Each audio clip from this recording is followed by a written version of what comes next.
So now we're going to talk about a couple of things that we see when squatting with poor bracing.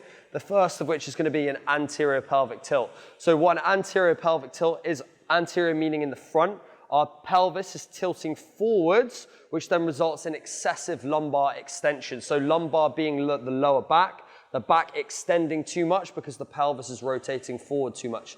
Now what that means is that we've lost that brace and we've lost that core control as we start to descend, and we see this particularly in back squats. So I'm just going to ask Lottie to do a couple of reps where she's excessively rotating her pelvis too much to the front.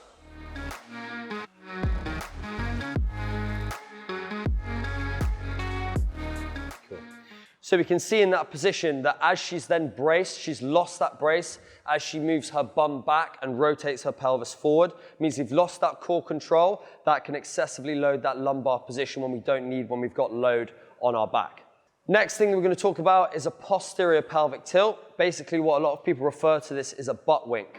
Now this is often seen at the bottom of a squat. Again, posterior pelvic tilt, meaning that that pelvis tilts backwards, meaning that we then create lumbar flexion where our lower back starts to round as opposed to excessively extend, as we saw with the anterior pelvic tilt. So like I said, this is usually seen at the bottom. Lottie's going to show us a couple of reps there.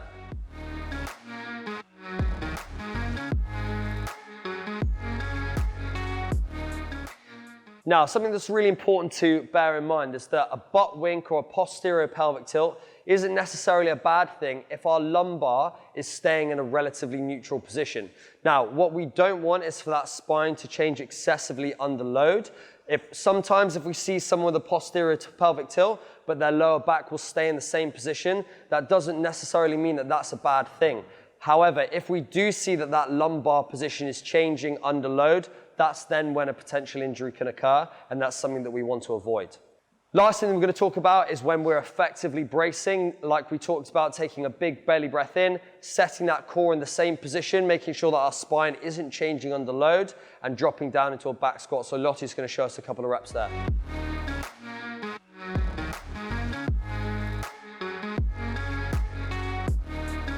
Perfect. Nice.